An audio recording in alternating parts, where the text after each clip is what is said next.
gaman. Við erum í dag, syngjum við bara svona hlægileg lög sem allir kunna.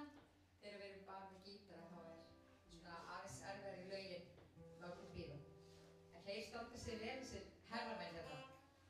Þakklátt fyrir það, annars þurftum við bara að syngja án undirspils. En við erum þakklátt fyrir alla í dag. Við göngum saman inn hlið hans með þakkargjörð í sál.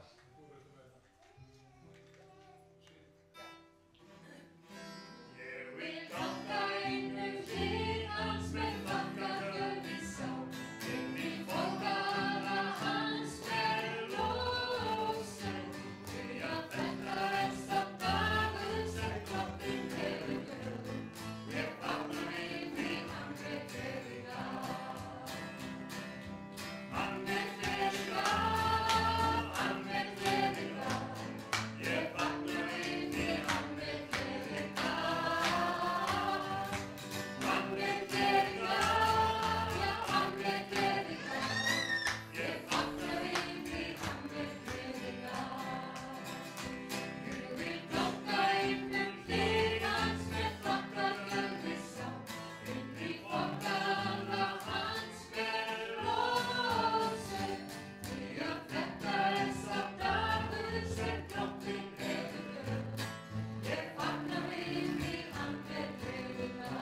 Jesús kemur og leitar henni frelsa, bjargaði.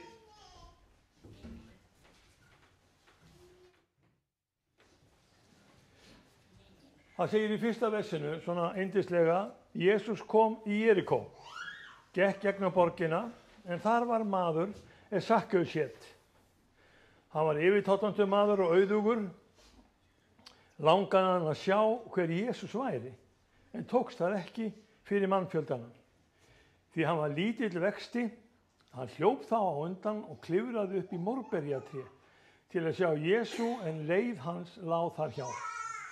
Og Jesús kom þar að, leit hann upp og sagði við hann: Sakkeus, flýt þér ofan, í dag ber mér að vera í húsi þínu. Hann flýtti sér ofan, tók á móti honum glaður. Þeir sáu þetta, letu allir illa við og sögðu: hann fer til að gista hjá bersyndugum manni. En Sakkeus stef fram og sagði við drottinn: Herra, helming eigna minna gef ég fátækum, og hafi ég haft nokkuð af nokkurum, gef ég honum ferfalt aftur.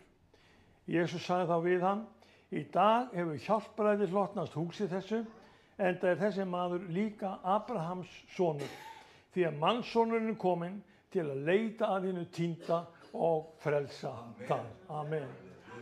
Ef þetta væri á Íslandi, þá hefði þessi maður, Sakkeus, heita Hreinn.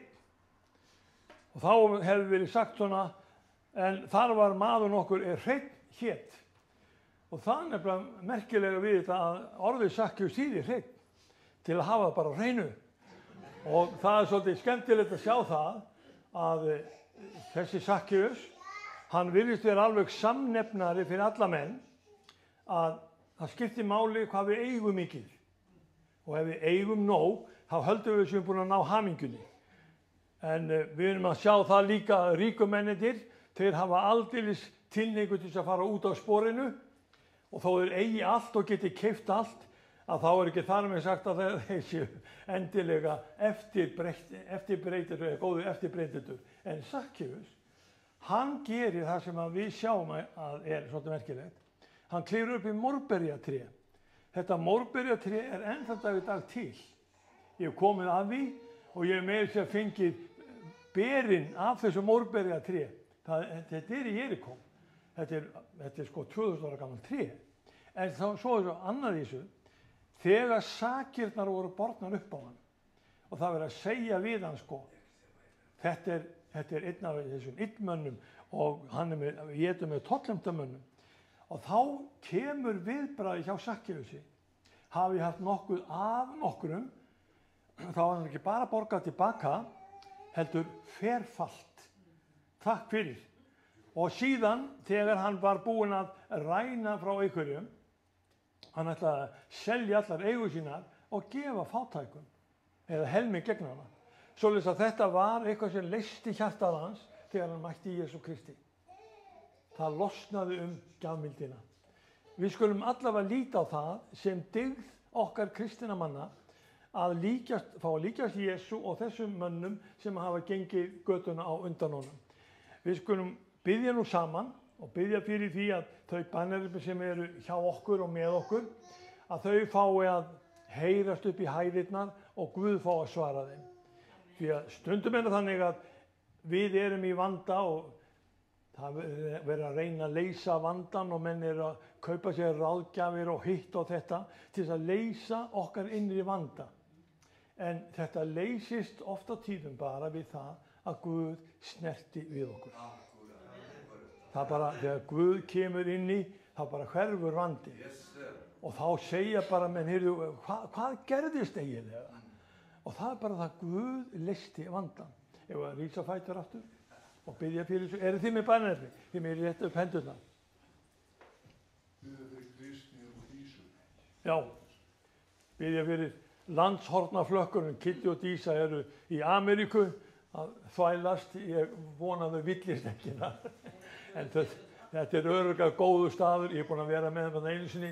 Þá höfum við sér mjög vel. Ég fékk að sjá það. En við skulum náttúrulega biðja fyrir þeim að þetta veri ánægleg og gleðileg ferð fyrir þau. Takk Jesús minn fyrir þína náð og miskunn. Takk fyrir að við munum minnast sögunar hann Sakkeus þegar hann mætti þér og Drottinn, nú viljum við vera Sakkeus. Við viljum mæta þér. Við bíðum þess elskaði Herra að það sem að þú hefur gert í okkar lífi og á meðal okkar, það fá að vera öllum kunnugt. Það fá að vera heyranlegt, Drottinn minn. Við fáum að vitna þig, við fáum að gefa þig dýrðin elskaði Herra, því þú ert sjálfur Guð, sonurinn. Og nú felum við öll málefni okkar, öll bænarefni í þínar hendur. Taktu þau að þér, leystu þau í Jesú nafni. Amen. Amen. Gjörðu svo vel og fá okkur sæti núna og svo ætlar hann Sigurður að koma hérna og við ætlum að hafa smá smölun. Sigurður hann kemur með stóra og mikla auka. Muniði að það sem að skiptir öllu máli í þessu það sem setið í baukana, það bara gerið það af fúsu og glöðu geði. Ekkert að vera að láta pína ykkur, bara við gefum það sem við þurfum að hafa og það sem við viljum gefa. Blessaðu það sem að lagt núna í þetta. Dóttir með, við erum að taka því sem fram að færa þetta og blessa það og margkvölda í Jesú nafni. Amen. Svo eftir að við erum bara að syngja eins þá ætlum ég að opna fyrir vitnisburði fyrir ykkur og þá megið þið gefa Guði dýrðina og þið eru bara frjáls af því. Ég ætla ekkert að ráða hvað þið segið, en það er ekkert víst að við segjum alltaf amen við öllu, en við gerum það enga síður. Við gefum Guði dýrðina. Svo ætlum við að lofa Drottinn saman. Syngja saman lagið Enginn er sem þú.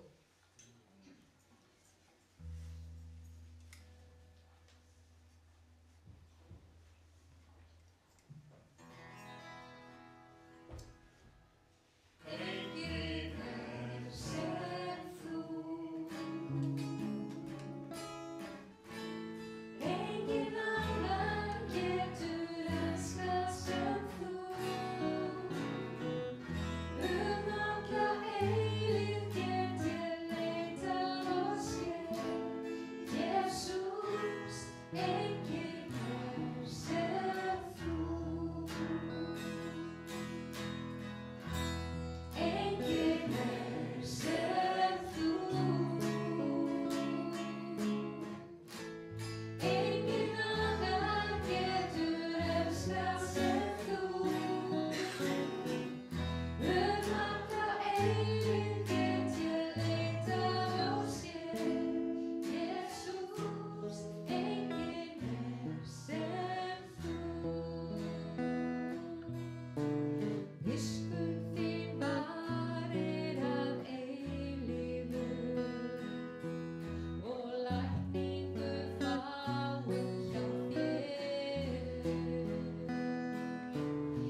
nafni Jesú.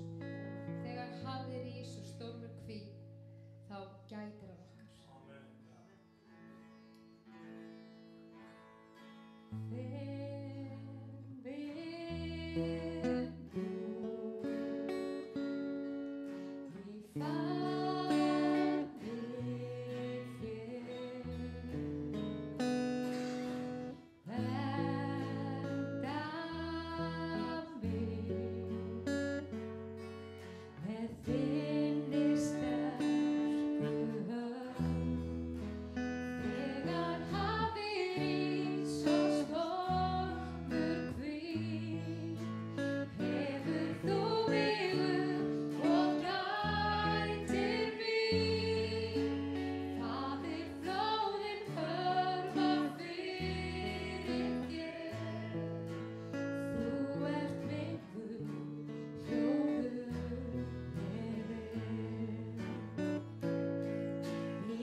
Tökum saman seinna þessi.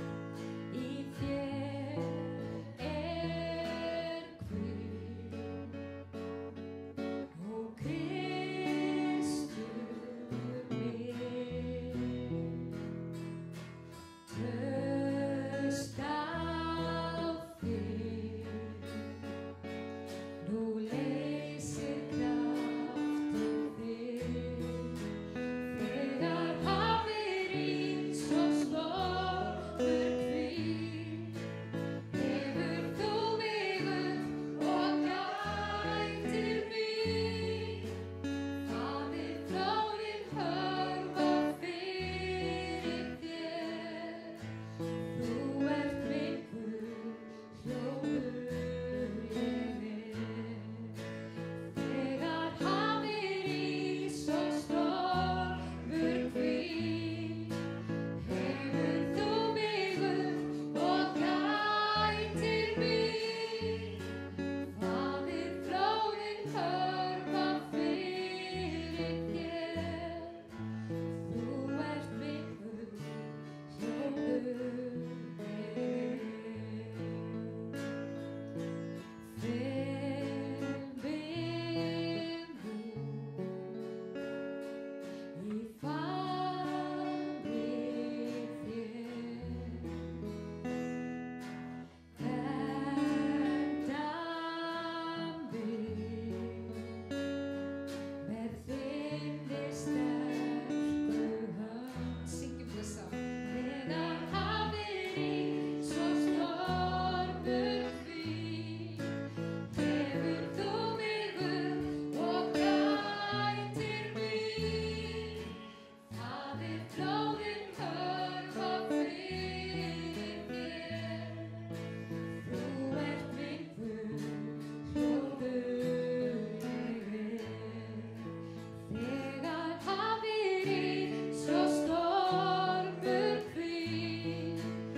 systur frá Höfn í Hornafirði, þannig að hún kemur frá einum austfjarðanna, en það er búið að flytja hann. Hann er komin á Suðurlandi, svoleiðis að þú ert komin heim líka.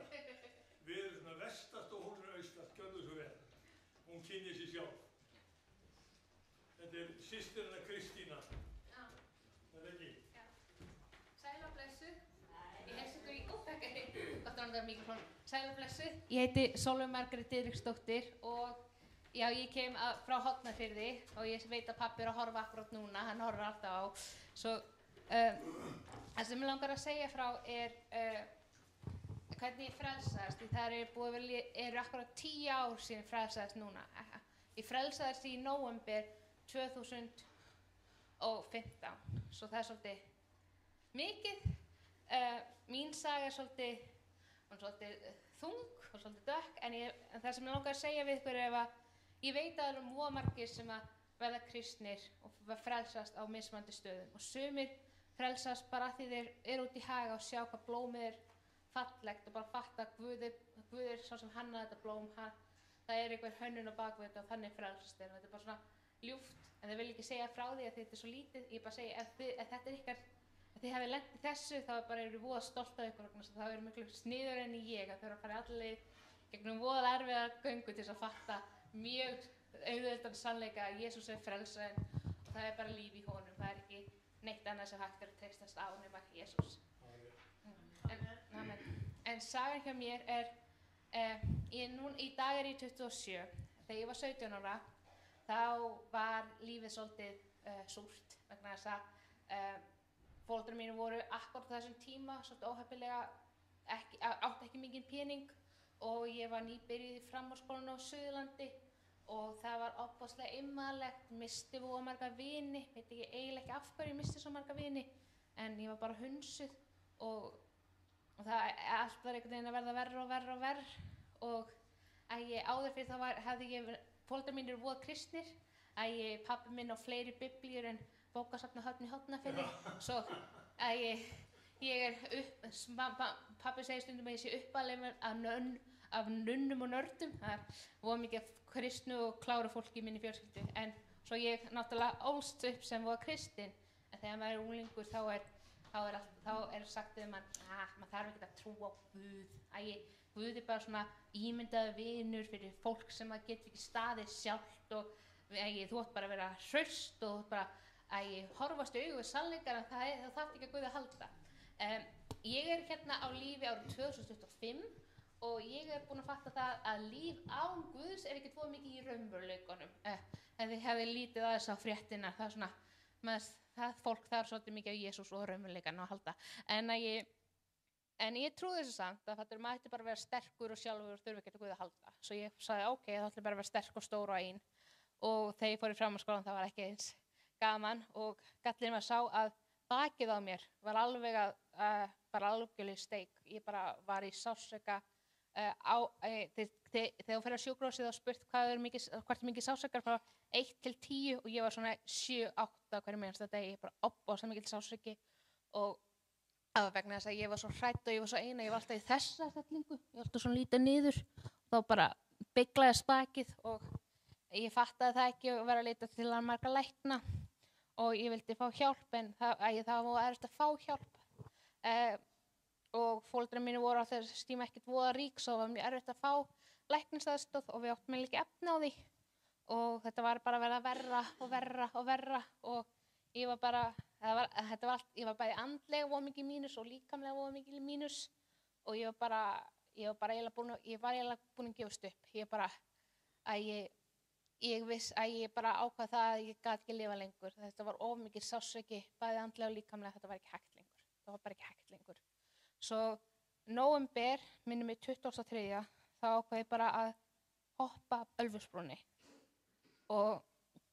En áður hefði ég gert það, þá hefði ég beðið litla bæn inn í hjarta mér. Þetta gerist áður, þetta gerist. Var að ég bað að ef ég myndi einhvern veginn að verða kristin, ef ég myndi einhvern veginn að vera frelsuð, þá myndi vera einhvern tími og staður sem ég gæti bara ekki farið framhjá. Ég gæti ekki verið kristin einn dag, búddist með annan dag, múslimi hinn daginn, að var það verið eitthvað stórt sem bara myndi slá þessu út. Það væri ekki hægt að gera neitt annað. Og óski mín varð sönn, en ég vildi kannski ekki óska þess að ef ég vissi hvað ég fara að óska, þá hefði ég ekki óskað þetta, en ok. Og 2 ára seinna þá ég stödd þarna á brúnni, en áður en að ég gera eitthvað, þá kemur maður og ég voða þakklát og hann bara hringir í lögregluna og ég man ekki hvað gerðist. Ég seinna, en ég voða þakklát þessum manni og ég bara ofboðslega fegin. En þá nóttina þá ég hafði ég draum og áður fyrir hafði mér alltaf dreymt að ég var á báti og báturinn hrasar og ég fer að drukkna. Þessi nótt var öðruvísi. Í þessa nótt þá dreymdi mér það að ég var í tötrum berfætt í snjónum og það var svona rústir og ég var að reyna að finna einhvern stað sem að hlýja mér á og ég labba á rústunum og það pínu pónsulítill eldur sem ég get hlýja mig við. Það varla neitt. Og ég bara bið að þessi eldur haldist áfram, en þá finn ég svona rödd og því eldri sem ég verð þá veit ég alveg að þetta var rödd Guðs. Og Guð sagði við mig, biddu Jesús Krist að koma inn í hjartað þitt. Og ég segi bara, nei. En það sagði, þú ert búin að reyna allt, það er ekkert annað að reyna, þú verður bara að hleypa Guð inn í hjartað þitt. Og ég bara segir, fínt. Guð, komdu inn í hjartað mitt og það bara, allur snjórinn hverfur, það verður bara gras, það bara hiti, það er svo sprenging, það bara, og tötarinn sem voru í og nú á silki klæðum og mér er gefin perluhásfesti. Við vorum ekki pælt í hvað þessi perluhásfesti þýðir. En í Biblíunni, ef þið hafið einhvern tímann, það er sagt að þegar þú ferð til helvítis þá er sagt að ég yfirgefið alla von sem hér koma inn. En þegar þú ferð til himnaríkis þá er ekki skiltið, það er bara hliða perlum og það er bara hliða von, vegna þess að það sem ekki von, himnaríki er von. Svo það gefur mér svona part af von himnaríkis, hefur mér alltaf fundist svolítið vera. Og svo líka þannig hvernig perlur eru búnar til, það er lítið kvikindi sem reynir að komast inn í skilina, en í staðinn fyrir að hún eyðileggist, þá gerir skilin svona voðafallega perlu, svo það sem var að reyna að éta hana innan verður bara einhverju fallegu. Mér finnst það líka voða merkilegt. En ég varð ekki, bakið mitt lagast ekki á þeim degi, en smám saman, þá fór ég að fá meira sjálfsöryggi og frá þessum degi fékk ég von. Og þetta var dagurinn sem ég hef aldrei getað farið frá, ég er bara kristin. Þetta var dagurinn sem ég var kristin, bara punktur. Þakka ég kærlega fyrir að hlusta á mig. Amen.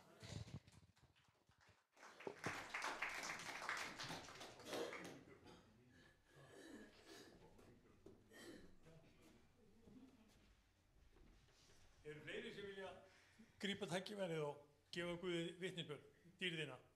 Þakka þér fyrir. Það er enginn sem að bjarga frá dauða nema Jesús Kristur. Þetta er gott að hafa. Svanhildur Hákonardóttir, gjörðu svo vel. Ég veit ekki hversu mikið ég get tala eins og er. Ég reyni mitt besta. Ég verð allavega bara svona í stuttu máli að segja hvað Guð er bara stórkostlegur, hvað Jesú er dásamlegur og hvað hann hefur þegar gefið okkur. Hann hefur gefið okkur allar sína andlegu blessanir og það er okkar að ganga í þeim. Það er okkar að stíga út og gera okkur grein fyrir því hvað við höfum. Við höfum sama kraft, við höfum kraftin hans, við höfum valdið hans af því að hann býr innra með okkur með heilugum anda. Þannig að það er okkar að átta okkur á því hvað við höfum. En vitnisburður minn sem að mér langar svona bara 2 stærstu vitnisburðin mín, það var að sonur minn, hann leiddi mig til frelsis þegar hann var í Hlaðgerðarkoti í meðferð og hann fann Jesú þar, tók á móti honum og það var ofboðsleg breyting á bara allri verans. Hann bara, það kom bara ljós yfir hann og hann gekk öðru sig. Hann bara, Guð lýst hann allan upp. Hann fekk alveg stórkostlega frelsun. Og þegar ég kom í heimsókn til hans, hann var búinn að hringja mig og segja mig frá því að hann var búinn að taka móti Jesú og hann væri bara búinn að uppgöta nýtt líf, að þá þegar ég hitt hann og sá hann koma labbandi, þú veist, ég gleymi þess aldrei og ég get aldrei talað með dörfsum ef að gráta því að þetta var svo stórkostlegt og ég hugsaði bara, ég var á mjög erfiðum stað í pappans var, þú veist, mjög erfiðum maður og ég hafði ekki krafti að kjagt til að fara í burtu og var svona í mikil lögrætingu og ég hugsaði bara þegar ég kom heim, Guð mig langar þetta, bara, þú veist, ef þú ert virkilega til, viltu þá gefa mér líka. Nokkur vikur seinna og þegar ég fæ snertinga heila sanda, þá það í Samhjálp.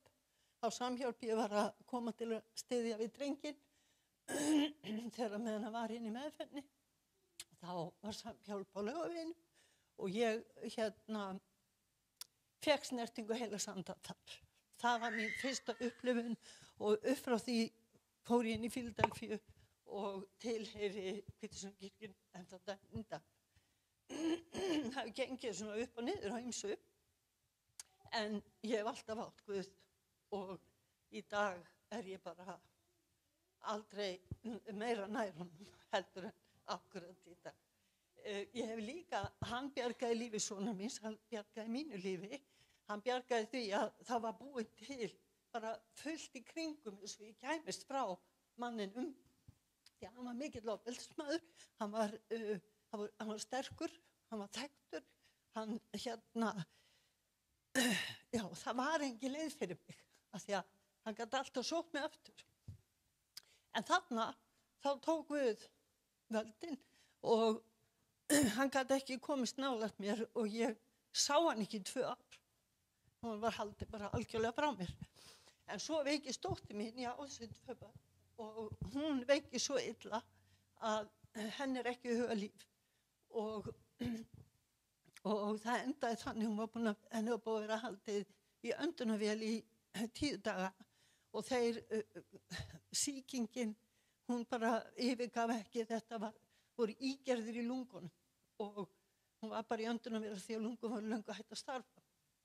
Og þeir héldu fund og sögðu að það væri bara 1 ráð eftir og það væri að opna hana og hreinsa allt út. En hún væri orðið mjög veikburða og það gæti allt gerst í svæfingunni. Þannig að, en það væri ekkert annað, hún væri bara að fjara út. Ég náttúrulega hringdi beint í vörð og kirkjan bað og hún fór í gegnum þessi aðgerð og allt gekk bara undursamlega vel. Og batinn, það var alveg stórkostlegt að fylgjast með því að eftir hún sem sagt vaknar vakinu, þá verður alveg undursamlegu bati þegar hún nýkomin á gjörgæslu. Hún var svo máttlaus, hún gat ekki lyft handlegg. Og ég var í rúmi bara við hliðina á henni og þegar hún sefur og þá fannst mig Guð bara segja við mig, bara legðu hendurnar, bara komdu bara fljótt yfir hann. Og ég bara hlýði og ég bara rópa á hann Drottinn minn, bara reist hana við, bara gerði hana heila í Jesú nafni og hún sefur þarna í einhverju klukkutíma eftir. Heyrðu, þegar hún vaknar, þá bara lyftir hún höndum, hún biður að fá að fara á klósett og hún og þær bara segja bara hvað gerðist og þetta var helgi og þegar að hjúkurnar komu sem að voru í helgafríi og sá hana og hún var fann að ganga í göngugrind fram og tilbaka eftir öllum spítalganginu að þær komu bara inn til að segja bara hvað. Við höfum bara aldrei séð því líka bata á svona stuttum tíma af því að líkaminn var gjörsamlega, þú veist, hann var lamaður eftir allt sem á undan hafði gengið. Og það er bara einn sem gerir þetta. Þannig að gleymum ekki velgjörðum hans og bara lofum hann og þökkum fyrir allt sem við höfum á hverjum degi. Bara það lítilræði að vakna og fá að stíga fram úr. Og við hérna á Íslandi höfum það svo gott að við erum með svo marga aðra og bara þökkum fyrir að við erum hér. Við höfum alltaf allt til alls. Þó sem við eigum ekki allt sem okkur langar til, af því að við fáum aldrei allt sem okkur langar til, af því að okkur langar alltaf í meira og meira og meira ef við erum að hugsa það. Höfum augun okkar á Guði, á Jesú, og þá þurfum við ekkert meir. Amen.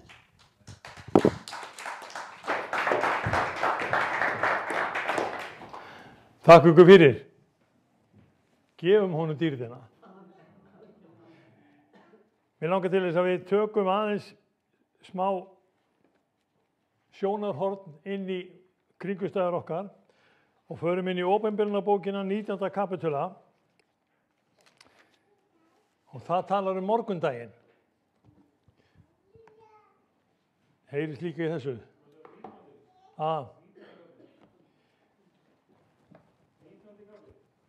19. kapli, 7. vers. Þetta orð til kirkjunnar.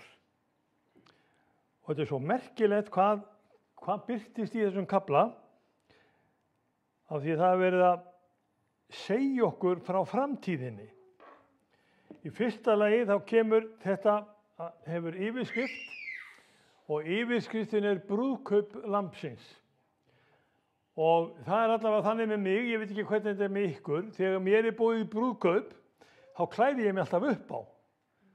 Ég fer úr vinnugallanum og ég fer í hinn vinnugallan, því að ég hef tekið þátt í því að gifta nokkur hjón. Og ég mæti ekki hvernig sem til fara, því að við viljum að bæði athöfnin og allt sem að tengist brúðkaupi, það sé vel framsett, það sé glæsilegt og annað þess háttar. Þetta ekkert ólíkt því sem að þið eru að tala sem hafi reynt Drottinn, að það urðu svo mikla breytingar þegar Kristur kom inn í ykkar líf. Söfnuðurinn líka svona líkami sem að samansettur af mjög miklum breytingum. Og við komum í 7. versið í þessum kapla, 19. kapitulunum, og það segir orðið svona: gleðjumst og fögnum, gefum honum dýrðina, því komið að brúðkaupi lambsins, og brúður hans hefur búið sig. Henni var fengið skínandi og hreint lín til að skríðast í. Línið réttlætisverk heilara. Og hugsa ykkur hvað þetta athyglisvert þegar við erum að koma hér saman og við séum bara, þetta bara þú og ég. Og þá erum við alltaf að rifja upp sögurnar sem að urðu til þess að líf okkar breyttist. Réttlætisverk komst inn. Og við sem að erum með svona vitnisburði og eigum þennan arf, við hugsum jafnvel svo oft, já ég nú búin að segja frá þessu, það óþarf að vera að segja frá þessu núna sko, ég búin að segja frá þessu áður og þetta þekkja allir, en þetta ekki bara svoleiðis, þetta fyrst og fremst að þegar við komum saman og berum vitnisburðin fram, þá erum við að segja hvað Jesús gerði fyrir mig. Þið ykkar reynslu, þið ykkar sögu, og hún gríðarlega mikilvæg í því að við áttum okkur á að í söfnuðinum svo mikið af þessum réttlætisverkum heilagra. Og þið kannski veltið vöngum réttlætisverk hvað? Hvað erum við að tala um? Og það til dæmis merkilegt atriði að ég fer inn í þetta orð réttlætisverk, þá höfum við ákveðna merkingu og hún komin úr grísku. Orðið réttlætisverk orðið dikamíó.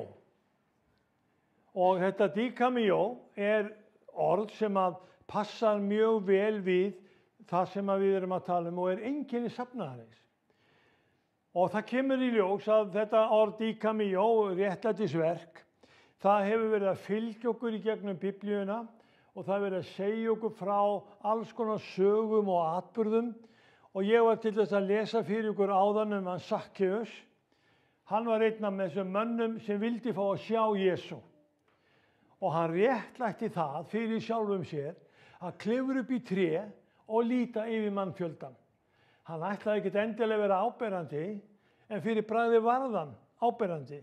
Að því Jesús stoppaði akkurat fyrir neðan tréð og sagði, Sakkeus, flýt þér ofan. Verkin sem að fylgdu Sakkeusi urðu honum til réttlætis. Guð þekkti hvað var í hjartans. Það sem hann var að gera, það kom allavega fram í þetta að dikaimó, það var orðið sem að passaði vel við. Réttlætisverkið opinberaðist. Og réttlætisverkið í raun og veru sama og við myndum segja réttlæti, dygð, eitthvað sem þú gerir gott, eitthvað sem passar við, eitthvað sem er viðeigandi. Það það sem að fylgir söfnuðinum.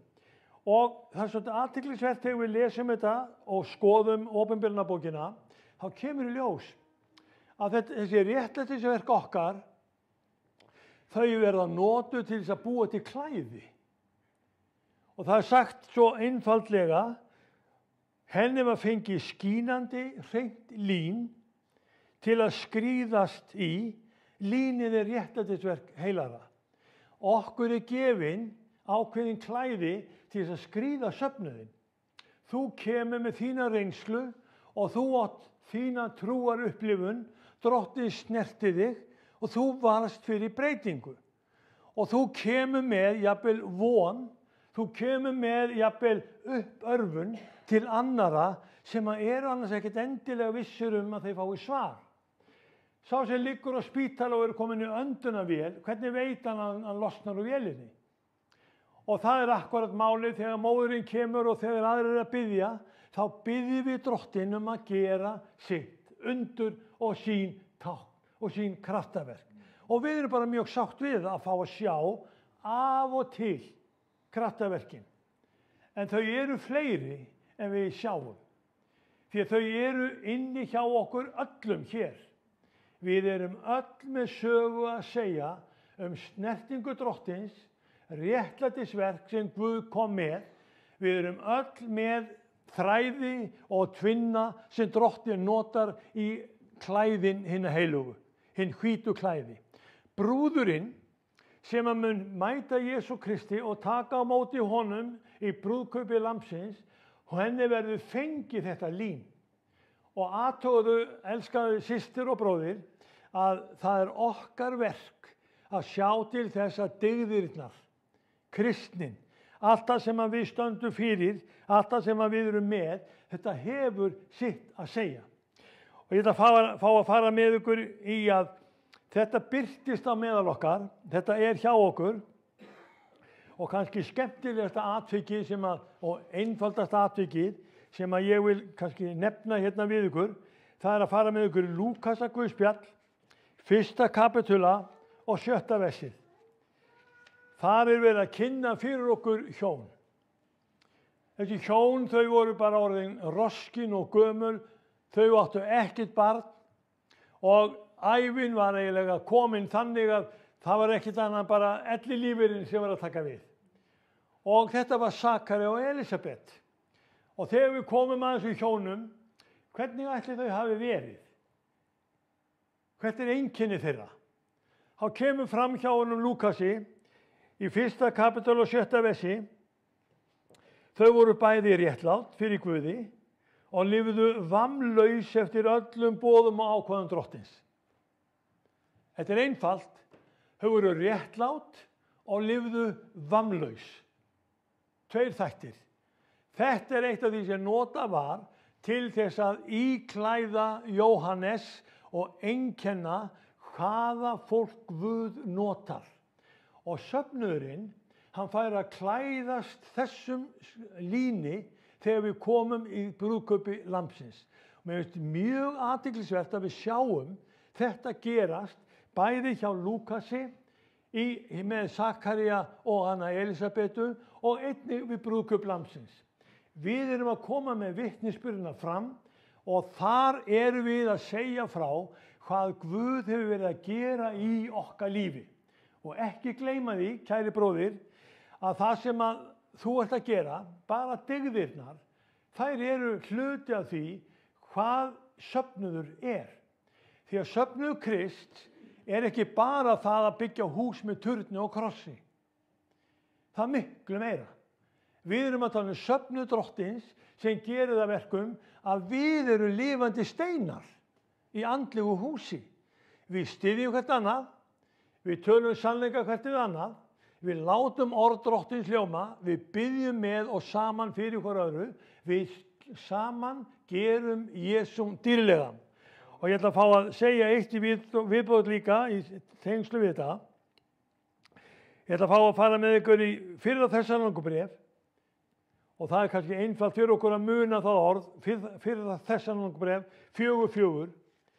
Það segir Páll postuli við Þessalónikumenn og nú er hann að kenna söfnuðinum. Og ég held að þetta bara eigi erindi til okkar, hvernig hann kennir söfnuðinum. Og þá segir það við okkur að sérhver yðar hafi vit á að halda líkama sínum í helgun og heiðri. Takk fyrir. Þetta er orð til safnaðarins að við höldum líkama okkar í helgun og heiðri. Og svo aðeins bætir að við hérna og segir en ekki í losta eins og heiðingjarnir er ekki þekka Guð og enginn skildi gera bróður sinni rangt til né blekkja hann í slíkum efnum. Og þetta er svo sterkur boðskapur fyrir kirkjuna að við höldum líkama okkar í heiðri og í sóma, ekki í losta. Og við heyrum jafnvel auglýsingarnar, já það er okkar dagur, það er lottódagur núna, bara segðu já við milljónunum og okkur finnst við aldrei hafa nóg. En í söfnuði Drottins þá er verið að leggja fram fyrir okkur aðra mælikvarða heldur en það. Og mælikvarðin sem kemur fram hjá Þessalónikumönnum, hjá Páli postula, að sérhver yðar hafi vit á, að halda líkama sínum í helgun og heiðri. Og ég held að söfnuður megi alveg segja amen við þessu. Og þegar við tölum þessi mál svona, þá ætla ég að fá líka minningur á Efesubréfið, 5. kapitula, og nú er þetta bara smá biblíulestur svona ofan í það sem við erum með. Efesubréfið 5, og það er 5. versi það líka. Og þá er Páll að segja við okkur orð sem að eiga erindi. Þá segir hann, því að það skuluð þið vita og festiður í minni að enginn frítilífismaður eða saurugur eða ágjarn sem er sama að dýrka hjá Guði á sér arðsvon í ríki Guðs.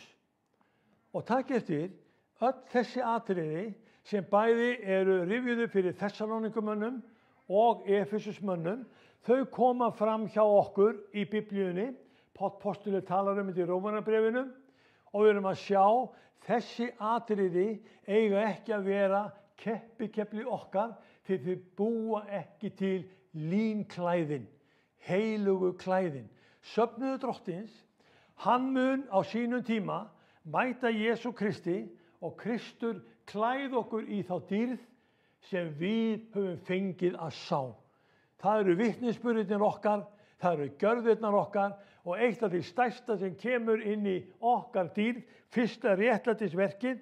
Ég trúi því að það sé það sama og Jesús er að segja við söfnuðina í Åpenbarunarbókinni 7, gjörið yðrun.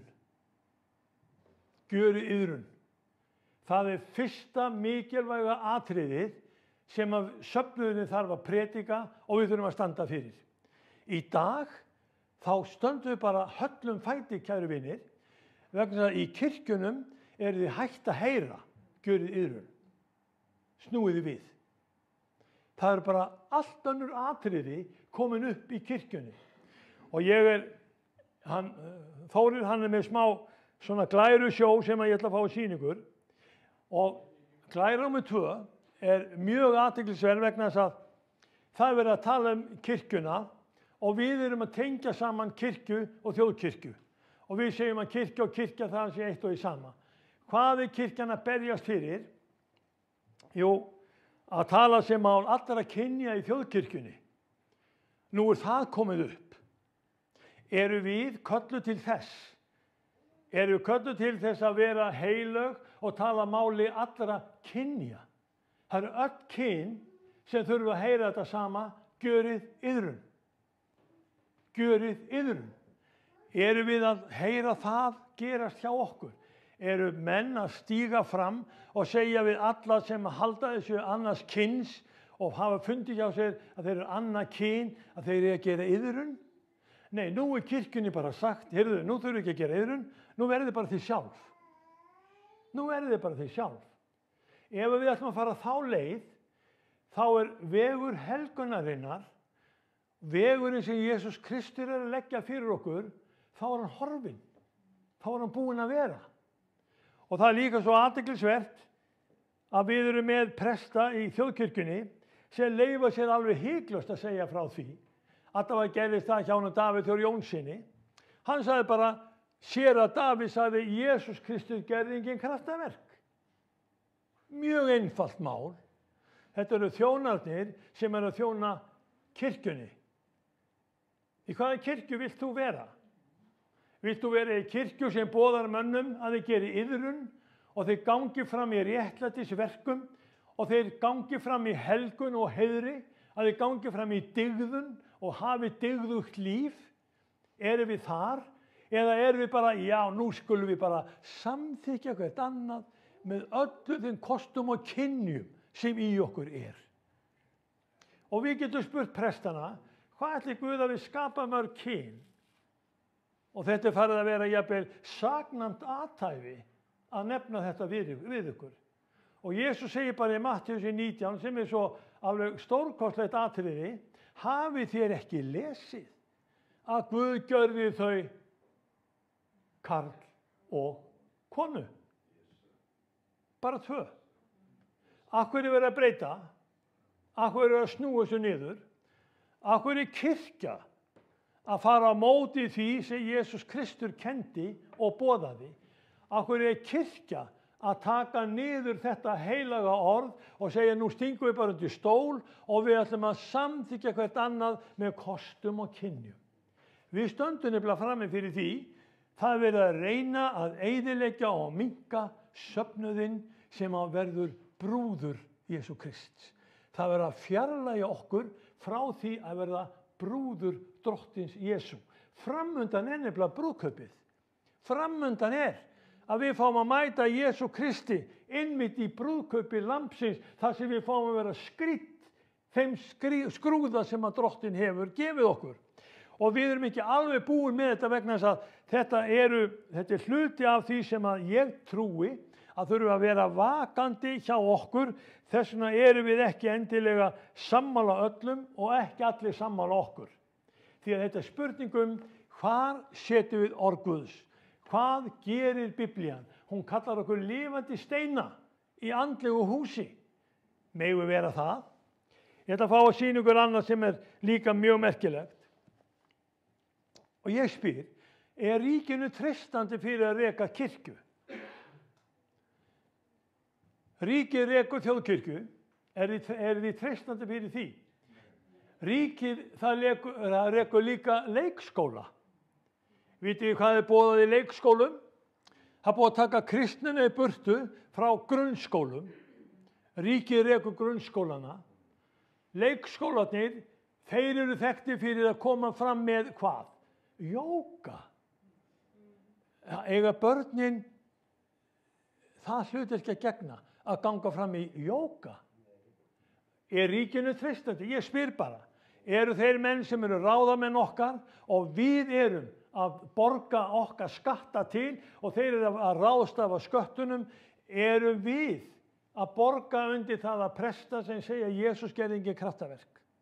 Og kirkjan þarf bara að viðurkenna allt sem að þarna er í gangi. Eru við að taka þátt í því með sköttum okkar? Já, við erum það. Þess vegna er eðlilegt að við tölum gegn því sem að rísa upp gegn öllu því sem að heitir Guð og helgudómur. Og ég trúi því að það sé okkar hlutverk að minna menn á að þegar jóga kemur inn í leikskólana, þá fer bænin út. Þá er ekki börnum kennt að biðja. Og það er svo athyglisvert þegar Hallgrímur Pétursson var að kenna börnunum sína passíusálma, bænin má aldrei bresta þig, búin þá freisting ýmislig. Þá líf og sál er ljúð og þjáð, líkill er hún að drottins náð. Af hverju er verið að taka bænina frá börnunum? Þetta er á vegum ríkisins, athugið það. Og ég ætla að fá að benda ykkur líka á fleiri þætti. Á vegum ríkisins þá verið að koma fram með ákveðna þekkingu, þeir eru með fréttastofur. Og fréttastofa Ríkisútvarpsins, henni hefur náðst að skapa svo mikið gyðingahattur á Íslandi að það er alveg ótrúlegt að Íslendingar skuli stíga fram og Þorgerður Katrín, utanríkisráðherra, hún hótar því að ætla að grípa til sína eigin ráða til að hjálpa Ísraelsmönnum að hætta að verja sig. Hvað er að Íslandi að sitja uppi með svona aðgerðir? Og söfnuðurinn, hann er einmitt kallað til þess að við elskum óvini okkar. Jafnvel gyðingarnir sem eru ekkert endilega vinir, við höfum elskað og biðja fyrir þeim. Arabarnir sem eru ekkert endilega okkur sammála, við höfum að elska þá og biðja fyrir þeim. Það er alveg sama hvaða mannflokk við nefnum eða þjóðfélagshóp við nefnum, við erum kölluð til þess að biðja fyrir óvinum okkar og gera þeim gott. Þetta þýðir að við höfum dygðirnar okkar frammi. Kirkjan, hún gengur fram í því, við getum verið ósamála en við látum ekki hatrið ná tökum á okkur. Og þegar við heyrum að í fréttunum er verið að tala að koma svona greinar, að gyðinga ofsóknir endurvaktar eftir skamman svefn, þá voru kosningar í Háskóla Íslands sem er rekin af ríkinu. Og hvað gerðist þar? Jú, það var meiri hluti kennara sem tók þátt í þeirri atkvæðagreiðslu þegar þarna var að andmæla gyðingum og standa með Palestínumönnum þó að Palestínumenn haldi í gíslum í myrkra hellum fleiri mánuði. Hvar er kirkjan stödd? Hvar er rödd sannleikans? Hvar er dygðin? Hvar er sanngirnin? Hvar eru þeir sem að predika það sem við þurfum að vita að við göngum fram í þessum málum eins og Kristur gerði. Hann gerði kraftaverk, hann gekk kring og gjörði gott og græddi alla þá sem á djöflunum voru undir okaðir. Það var ekki, ég held að það hafi verið 2021, þá var kirkjuþing á Íslandi og á því kirkjuþingi þá var spurt, hvað vill þjóðin heyra? Muni eftir þessu. Þetta er næsta glæfa Þóris. Hvað vill þjóðin heyra? Og þeir spurðu, eigum við að boða sem þjóðin vill heyra? Er ekki eðlilegt að við segjum hvað þarf þjóðin að heyra? Við erum í þeim sporum að okkur er falið fagnaðarerindið. Fagnaðarerindið Jesú Krists er okkur falið til þess að boða og þar kemur fram þetta stórkostlega atriði, allt vald er mér gefið á himni og jörðu. Jesús er að tala. Allt vald er mér gefið á himni og jörðu. Farið því, gjörið lærisveina af öllum þjóðum, skýrið þá í nafni Föður, Sonar og Heilagsanda og kennið þeim að halda allt það sem ég hef boðið yður. Hvernig væri nú að við erum ekki rekin af ríkinu og það er ekkert ríki sem er að borga undir okkur. Hvernig væri að við fengjum nú bara að segja þetta í heyranda hljóði, allstað það sem við komum, kenni þeim að halda allt það sem ég hef boðið yður. Er þetta ekki bara eðlilegt? Er þetta ekki bara eitt af því sem á að fylgja hjá okkur? Þá þurfum við að athuga, hann kenndi okkur að lifa dygðugu lífi. Hann kenndi okkur að lifa heilugu lífi. Hann kenndi okkur það að hátterni okkar, það skila sér í brúðkaupsklæðunum sem hann hefur fyrirbúið brúði sinni sem hann giftist á sínum tíma. Ég veit að þetta er eftirminni, þetta er ógleymanlegur dagur hjá öllum þeim sem að gangi gegnum brúðkaup. Ég man eftir því, þegar ég gekk í gegnum brúðkaup, ég átti ekki orði yfir hvað ég sá og hvað mætti mér. Ég vissi ekki að ég ætti að eigna svona flotta konu og hún kannski hélt að ég væri verri en ég var, en nei, ég segi svona. Það er bara svoleiðis með okkur að við fáum augnablik sem er eitt af dýrmætasta í sögu okkar. Þetta augnablik er notað í biblíumyndinni þegar við mætum Jesú Kristi og við giftumst honum. Við verðum brúður hans. Og það er það sem er núna í gangi hjá okkur, kæru vinir. Það verður að eyðileggja kristnina með afstöðu prestana. Það verður að eyðileggja kristnina með því að segja að Jesús gerði engin kraftaverk. Það verður að eyðileggja kristnina með því að taka hana í burtu frá grunnskólabörnunum. Það verður að eyðileggja kristnina með því að boða börnum frekar jóga heldur en Krist. Er þjóðin á réttri leið? Ég segi það er komin tími hjá okkur, kæru vinir, að við rifjum upp þetta gamla góða orð sem Biblían segir við okkur, að við áttum okkur á hvað framundan er. Brúðkaup lambsins er framundan.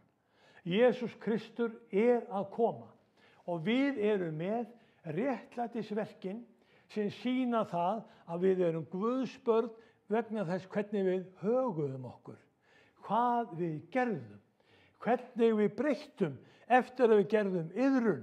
Við þá fórum að laga þetta og laga hitt og svona fór í burtu og nýtt kom í staðinn og við horfum tilbaka og segjum ég er bara breyttur maður. Það er nákvæmlega það sem Drottinn vill minna þig á. Að þetta að vera breyttur maður og ganga fram í Guðs ótta og góðum siðum, það mun Guð nota í línklæði sem að skrýðir brúði sína. Heyri, amen. Ég er komin að endi þessa máls í dag, en ég bið þess allavega að Drottinn megi sannarlega grípa inn í hjá okkur á Íslandi og við munum bara segja það. Við sem að höfum fengið umboði frá Guði almáttugum að segja frá, tala fagnareindið, látum ekki þagga niður í okkur. Látum ekki kú okkur.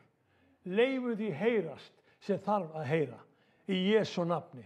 Amen. Ég ætla að biðja ykkur að rísa á fætur og ég ætla að fá að biðja fyrir ykkur og svo syngjum við yndislegan söng sem hún Dagný er með. Drottinn, þakka þér fyrir að gefa þér dýrðina.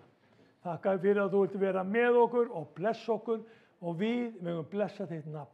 En Drottinn minn, að það megi hljóma frá okkur þitt orð, þinn vilji. Og það megi vera skýrt og skorin orð hvað við erum að boða. Drottinn, þú fórst ekki með þetta í grafgötur og þú leyndir okkur engu. Þú lagðir sjálfa þig fram til þess að við myndum ganga þig því að þú ert mjói vegurinn. Ég blessa þitt nafn og þakka þér fyrir að tilbeða þig og tigna. Og þú frelsar áheyrendur okkar. Að þau leiti til orðsins og vitnisburðarins og verði þáttakendur í brúðkaupi lambsins sem framundan er. Í Jesú nafni. Amen. Og sískinni náð Drottins Jesú Krist. Kærleiki Guðs og samfélag heilags anda. Veri með ykkur öllum. Amen. Amen. Og Dagný, hún er búin að velja lagið og við skulum syngja saman áður og förum upp í kaffi.